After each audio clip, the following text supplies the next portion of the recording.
It's no surprise that Atlus is making the most out of Persona 5.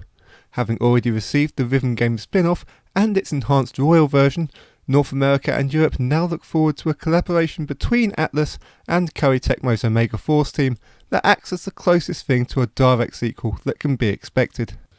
Atlus gave RPGamer the opportunity to check out the first part of Persona 5 Strikers on PlayStation 4, covering around 6 hours of gameplay and starting the Phantom Thieves on a new adventure that takes them across Japan.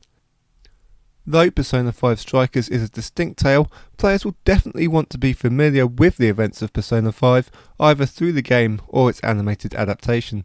The game begins in late July with player character Joker returning to Tokyo to meet up with the Phantom Thieves and enjoy a shared summer vacation.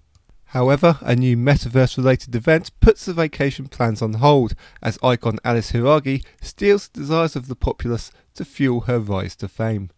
Joker, Ryuji and Morgana find themselves in the metaverse after unexpectedly entering it through a new popular AI app called Emma, but escape with the help of a girl named Sophia who dubs herself humanity's companion and turns out to be a self-aware AI lacking memories of her creation and history. After learning from another new character, Public Security Officer Zenkichi Hasegawa, that they are the primary suspects for a number of similar incidents across Japan resembling their past deeds, the Phantom Thieves set out to prove their innocence, starting by putting a stop to Alice's scheme. Although the gameplay is different, the first chapter of Persona 5 Strikers largely follows a story structure similar to Persona 5, with the Phantom Thieves investigating their target's version of the metaverse, this time referred to as jails, and doing some real-world investigating as well.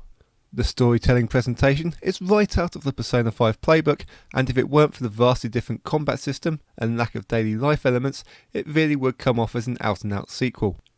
With the daily life elements being removed, and the game not deeming it necessary to give a crash course in the metaverse, personas, etc., Strikers moves along rather quicker than the original 100-hour behemoth, with days happily progressing forward or holding up as the plot calls for it. It's absolutely been a treat to see the Phantom Thieves interacting with each other again, and a testament to how strong the cast is. The writing and localisation pick up at the same level fans have come to expect from the series, with interactions between the group confidently running the gamut from amusing to heartwarming to melancholic in line with the events at hand. Both Sophia and Zenkichi look set to be fascinating new characters, each having plenty of strong interactions with the cast, even at this early point in the game. It's still early days, but Persona 5 Strikers' opening stages indicate the story has exactly what most fans will want to see from the sequel, and I'm greatly looking forward to seeing what the Phantom Thieves get up to in subsequent chapters. While the traditional crowds of enemies and fast-paced hack-and-slash combat of Omega Force's Musou hybrids are of course present, Persona 5 Strikers perhaps does the most work so far in sticking true to the combat elements of the original title. Each encounter is treated as an individual battle within an extended dungeon run, rather than the usual Musou format of short distinct missions. Areas are more open to help accommodate larger scale action battles, but the familiar palace infiltration elements are included. Players can ambush enemies by sneaking up from behind, or leaping at them from the environment to gain a major early advantage, while the third eye lets them solve certain puzzles. Party members can't be changed during combat, but players can freely baton pass to control a different character during it, and so far the AI is performing well in controlling the other 3 active members. The traditional Musou regular strong and attack combos work as effectively as expected, with decent but not extreme variation in how the individual Phantom Thieves control. Persona 5 Strikers includes what Atlus refers to as pause to plan. By opening the item menu or preparing a persona to use a skill, the game pauses, giving players the opportunity to consider their next move or current situation. Persona 5's elemental and attack type weakness system is fully implemented, as are gun attacks and the ability to launch powerful follow-up strikes on enemy weaknesses. In addition, players can make use of items in the environment, jumping up to a lamppost to swing down and hitting all of the enemies congregated around it, or grabbing a skateboard from a rack to ride right through any nearby groups. The combat system has a lot of depth to it, and it's interesting to see how all of Persona 5 elements translate into it, though with the sheer amount of options, it can be easy to get a bit muddled while in the thick of things. While the combat is a lot of fun, as one has come to expect from both contributing developers, some things drag it down in these early stages. The camera and its lock-on function aren't as helpful as they could be, and it's easy to not see incoming attacks. This isn't much of an issue for regular encounters, but it is a hindrance against stronger enemies, especially as it already feels harder to avoid enemy skills in Persona 5 Strikers than in other Omega Force collaborations. Meanwhile, SP is at a premium and restorative items start out very limited. Though the usual hack and slash may be all that's needed for regular battles, SP using Persona skills are easily the most important attack option for boss fights, so going into a boss fight with reduced resources is just asking for trouble. Players can at least freely leave the metaverse from its numerous checkpoints and come straight back in with health and SP completely restored, and can also change difficulty at any time, including when retrying a lost fight, but forcing them to exit all the way out of the dungeon instead of the game simply letting the checkpoint act as a restore point just makes it take much longer than necessary. It's entirely possible that character progression or greater familiarity with the combat system makes these less of an issue down the line, but that remains to be seen.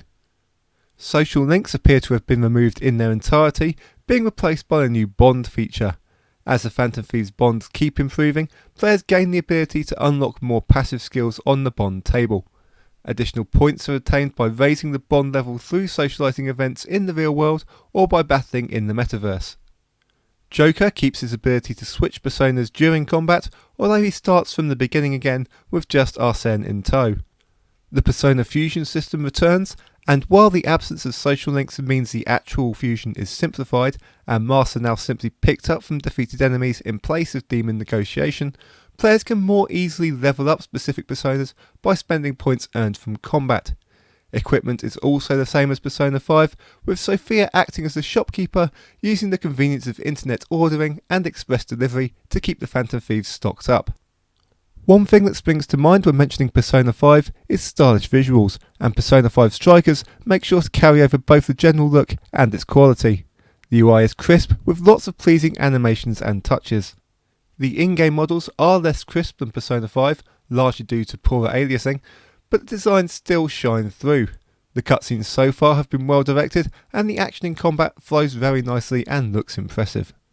All of the returning characters retain their voice actors from Persona 5 and are once again on top form along with all the newcomers.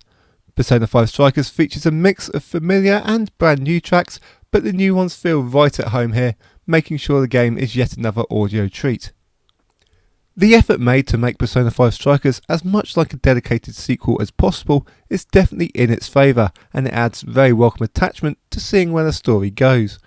While some parts have translated into the combat more effectively than others, Persona 5 Strikers' success in emulating the narrative and visual sides of the game has ensured that my interest is well and truly grabbed. The appeal of getting to spend more time with the Phantom Thieves has been very well realised so far, and I'm excited to see what else they get up to elsewhere in Japan. Thanks for watching this video impression. Remember, you can keep up to date with all of RPGamer's regular content, including news, reviews, features, podcasts and more through rpgamer.com.